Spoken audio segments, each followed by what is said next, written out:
धन्यवाद जगण्याचा सर्वात शक्तिशाली मंत्र. ही आहे एक गुरु आणि त्यांचा शिष्य यांची कथा. एक गुरु शिष्य गावागावात फिरून लोकांना अध्यात्माचा उपदेश करत. ते वर्षातले 8 महिने फिरत आणि पावसाळ्याचे 4 महिने आपल्या झोपडीत राहत. कारण पावसाच्या वेळी नदी नाले भरून जात आणि त्यामुळे सगळे रस्ते बंद होत. उन्हाळा सरला होता, पावसाळ्याची चाहूल लागली होती. पाऊस सुरू होण्याआधीच गुरुजींनी आपल्या झोपडीकडे परतण्याचा निश्चय केला आणि गुरु शिष्य त्या दिशेने निघाले. थोडं दूर गेल्यानंतर वादळ वाऱ्यासह पावसाला सुरुवात झाली. ते दोघंही चिंब भिजले. ते तसेच एका झाडाखाली थांबले. वादळाचा वेग इतका प्रचंड होता की आजूबाजूला सगळं काही उद्ध्वस्त होताना ते पाहत होते. थोड्या वेळाने पाऊस थांबला तेव्हा गुरु शिष्य त्या नदीच्या किनाऱ्यावर पोहोचले जिथं त्यांची झोपडी होती.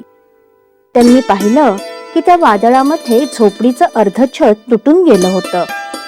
आजूबाजूला कितीतरी झाडं पडली होती. एकतर त्यांची ती झोपडी खूपच छोटी होती, शिवाय वरती अर्धवट तुटलेलं छतही. ढग तर इतके गरजत होते जणू काही सगळी रात्रच पाऊस पडणार होता. त्या दाट काळोखात झोपडीची डागडुजी करता येणं शक्य नव्हतं आणि त्या वादळामध्ये पावसात दुसरीकडे जाऊन रात्र काढणंही शक्य नव्हतं. ते दोघंही खूप दिवस गावागावात फिरत होते आणि त्या दिवशी तर सकाळी त्या दोघांनी काही खाल्लंही नव्हतं. शिष्य थकलेल्या आवाजात म्हणाला, "पहा, ज्या ईश्वराचं आपण रात्रंदिवस गुणगान करतो तो आपल्याला अशा समस्या देतो. आपण तर सदाचाराने जगत आहोत, तरीही आपण आरामात शांतपणे झोपू शकणार नाही." शिष्याच्या बोलण्याकडे गुरुजींनी कानाडोळा केला आणि आत जाऊन ते साफसफाई करू लागले. पण शिष्य बाहेरच उभा होता.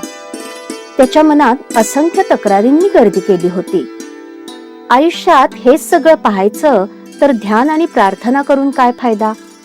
श्रीमंत, लालची आणि पापी लोक आपल्या घरांमध्ये आरामात झोपतात आणि आमच्यासारख्या संन्याशांसाठी शांत झोपही नशिबात नाही. हा कुठला ईश्वराचा न्याय? जेव्हा शिष्याचा राग थोडा शांत झाला तेव्हा तो झोपडीच्या आत गेला. त्याने बघितलं, गुरुजी हात जोडून आकाशाकडे बघत होते. त्यांच्या चेहऱ्यावर आनंद झळकत होता आणि डोळ्यातून अश्रू वाहत होते. ते म्हणत होते, "हे ईश्वरा, तुझी कृपा अनंत आहे. ही संपूर्ण झोपडीच वादळामध्ये उडून गेली असती, पण तू ती वाचवली. हे छतही पूर्ण उडालं असतं, पण तू ते अर्ध वाचवलं. तू इतका दयाळू आहेस की सगळ्यांची काळजी घेतो." गुरु आणि शिष्य एकाच झोपडीत उभे होते. दोघांवर एकाच संकटाची छाया होती, पण दोघांची विचारधारा वेगवेगळी होती.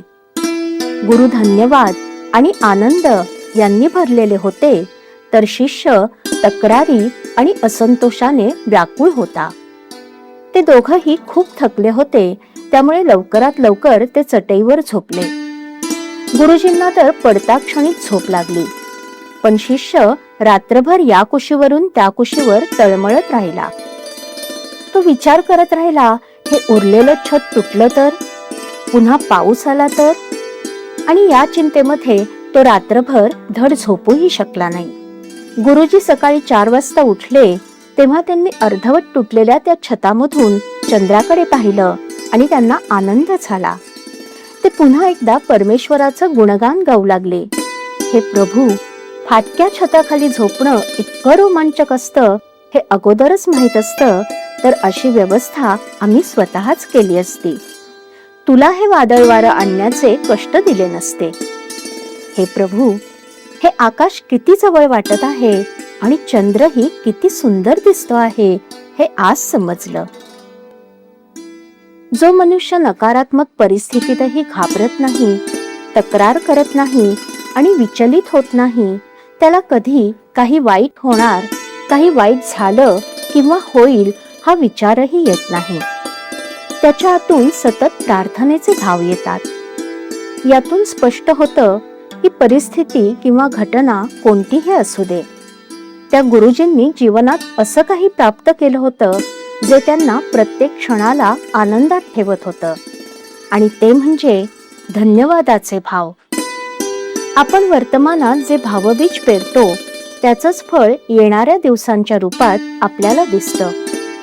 जंगलामध्ये कोणतीही देखभाल केली नाही तरीही झाडं झुडपं उगवतातच. तिथेच जर आपण ध्यान देऊन काही छान झाडं लावली तर सुंदर बगीचाही निर्माण होईल. आपलं मन देखील असंच आहे. आपण काहीही केलं नाही तरी ते काही ना काही निर्माण करतच राहतं. पण आपण जर विशेष ध्यान देऊन सकारात्मक विचारांचंच बी टाकत राहिलो तर सकारात्मकच फळं यायला सुरुवात होईल. कठीण परिस्थितीमध्येही इतकं शांत राहणं गुरुजींना कसं शक्य झालं? त्यांना ही अवस्था कशी प्राप्त झाली? त्यांनी असं काय मिळवलं होतं ज्यावर त्यांचा शिष्य अजून दृढपणे पाऊल टाकू शकत नव्हता?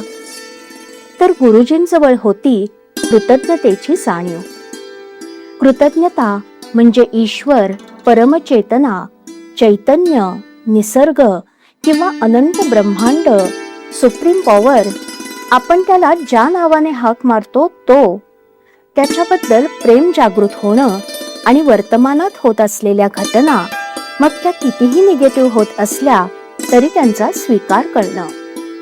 स्वीकार केल्यानंतरच आपल्याला हवे असलेल्या पॉझिटिव्हिटीचं बी पेरता येतं आणि त्याला विश्वासाचं खत घालता येतं आणि कृतज्ञतेचं पाणी शिंपता येतं.